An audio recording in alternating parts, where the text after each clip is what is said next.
ജമാഅത്തിന് ചില സംഘടനാപരമായുള്ള തർക്കങ്ങളോ വ്യത്യാസങ്ങളോ ഉണ്ടെങ്കിൽ നമുക്ക് ആർക്കും ആശയപരമായി ഒരു വ്യത്യാസവുമില്ല.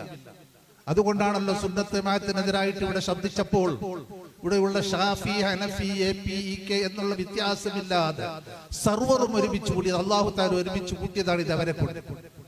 ഇദ്ദേഹം അള്ളാഹുവിന്റെ ദീനിൽ ഹുർമത്ത് കൽപ്പിക്കപ്പെടേണ്ട എന്തൊക്കെയുണ്ടോ അതൊക്കെ വിറ്റ് കാശാക്കിയ മനുഷ്യനാണ്. സ്വലാത്ത് വിറ്റ് കാശാക്കിയ മനുഷ്യനാണ്. യതീമക്കളെ വിറ്റ് കാശാക്കിയ മനുഷ്യനാണ്. അള്ളാഹുവിന്റെ പള്ളികൾ വിറ്റ് കാശാക്കിയ മനുഷ്യനാണ്.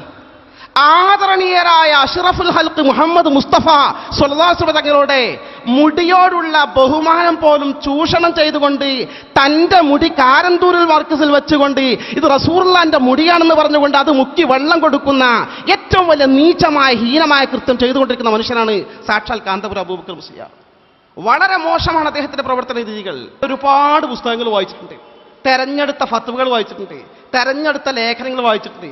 പക്ഷേ കാന്തപുരത്തിന്റെ തെരഞ്ഞെടുത്ത നുണകൾ എന്ന പേരൊരൊറ്റ പുസ്തകം ഞാൻ വായിച്ചിട്ടുള്ളൂ. അതിന് മാത്രം കള്ളം പറഞ്ഞുകൊണ്ടിരിക്കുന്ന ഒരു മനുഷ്യനാണ്. അവിടെ നമ്മൾ തിരിച്ചറിയുക, ഇല്ല ഇല്ല ഇനി കാന്തപുരവുമായി അയഞ്ഞ സമീപനത്തിന്റെ പ്രശ്നമേ ഇല്ല എന്ന് ആധികാരികമായി പ്രഖ്യാപിച്ചു കഴിഞ്ഞു. ഇനി കാന്തപുരത്തിന്റെ പ്രവർത്തകന്മാർ മഹല്ലുകൾ ഉണ്ടെങ്കിൽ അവരെ പിരിച്ചുവിടാൻ ആഹ്വാനം നൽകിക്കൊണ്ടാണ് ഇന്നലെ തീരുമാനിച്ച് പിരിഞ്ഞിരിക്കുന്നത്. അന്തസ്സായി നമുക്ക് മുന്നോട്ട് പോകാം. അറിയുക.